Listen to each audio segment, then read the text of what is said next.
Missed out on breakfast? Fret not. It's never too late to grab a bite. Ryan, Emaad, tell me right now, are either of you thinking about leaving your job? I reserve my right to the Fifth Amendment. I'm just joking. I'm not. I'm happy. Not yet, at least. I'm just joking. But this is the Breakfast Bites topic for today. Here's a question many professionals struggle with, and it was addressed by AskST on the Straits Times. Let's say you're getting ready to move on from your job. Okay. Before you hand in your official resignation, should you ever tell your boss in advance, like a heads up? What are your thoughts? My initial thoughts would be it depends how close you are to your boss, what kind of a relationship you have with them. If it extends beyond the workplace, let's say you're friends outside of work, for instance, then there's a greater element of trust because you don't know whether the boss might sort of spread the news out to people that you may not want to know about the news. So yeah, it depends on the relationship element. Yeah, I think that's a big factor. How much you trust your boss and vice versa. In the Singapore context, when you're leaving for another place, typically you will beat around the bush and not reveal where you're going for various reasons.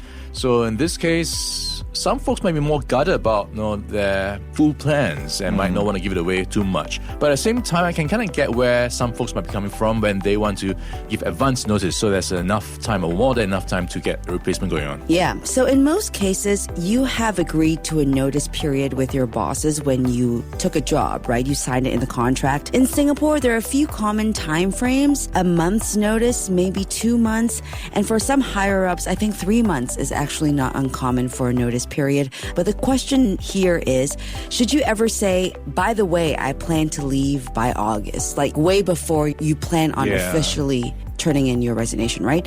The short answer is probably no. All right, let's just cut to the chase. Career experts say it's often better to wait until your plans are final. So don't feel pressured to pre-announce your resignation unless it aligns with your best interests and the culture kind of supports it. So your notice period exists for a reason. So if you're worried about the transition period, you're a good employee, you want to make sure that they have everything in place, you need to rely on the notice period for that you need to believe they have already allotted enough time, right? And it's usually the appropriate time to make your intentions official. It's when you're ready to head in your notice. I think that's a good point. Sometimes the lines blur, but I think a lot of folks need to remember that your own agenda is your own agenda and your company takes care of itself. So there are sometimes conflicting agendas going on, so you have to take care of yourself, basically. And the notice period is there for a reason. The system takes care of itself. Life goes on. Life goes on. And giving an early heads up can create uncertainty almost and even put you in a vulnerable position, especially, let's say you end up staying. You might be excluded from important projects or passed over for opportunities as opposed to someone who, let's say, never said anything and then was put on these projects and then they resign when their notice period kicks in. You know what I mean? I thought you were initially referring to when you said like a 6-month heads up that you already had your plans firmed up. So like you've been accepted to a master's or business school, or the next job has already given you like an offer letter and you're just maybe taking a sabbatical to travel or to do whatever you need to do. Yeah, that could be the case. That could be the case. Or you could just be like, you know what, I don't plan on being here for this project. That is, if they're planning ahead, let's just say right now it's almost June and they're planning for a project in December and you're like, I'm not going to be here in December. I know that for a fact. I plan on being gone. Do you say something to make sure that they don't put you on their project? That's a very interesting thought, right? Because you listed a couple of things, various scenarios. How about in the scenario that you might want to come back? Like if you're going for maternity leave or if you're going for a sabbatical and might want to come back to the same company. So you want to keep those relationships on the up. Keep the door ajar. Yeah.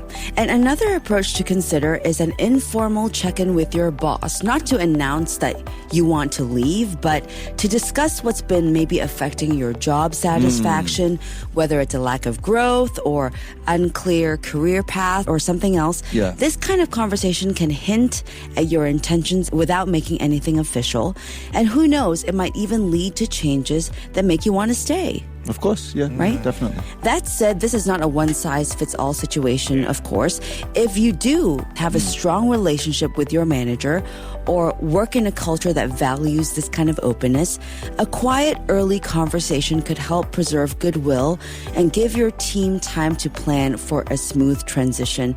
And it can also show a lot of professionalism and maturity, especially in industries where reputation matters a lot. But again, you really do have to judge your relationships before you take this leap, right? Yeah. I think keeping the communication channels open, to Ryan's earlier point, is the most important thing. So maybe having frequent check-ins if you're unhappy about something, growth, salary, colleagues, whatever it is, working environment, hybrid models, I mean, whatever it is, right? You name it. As long as you are clear and concise about what is afflicting you, then I think you don't need to go down the extreme route of, okay, I'm done with this. I'm going to give them a 6-month notice. Right, yeah. All right, so when should you make it formal? The advice is pretty clear across the board. Wait until you have a firm job offer and you are ready to resign. That's when your notice period should kick in. And as you said, it's there for a reason. So here's the bottom line. Don't feel pressured to reveal your plans too early. Think carefully about your workplace culture, your relationship with your boss, and your personal circumstances. How you leave a job can be just as important as how you started it, because in today's world, we know this, you never know when your paths might cross again. Good luck.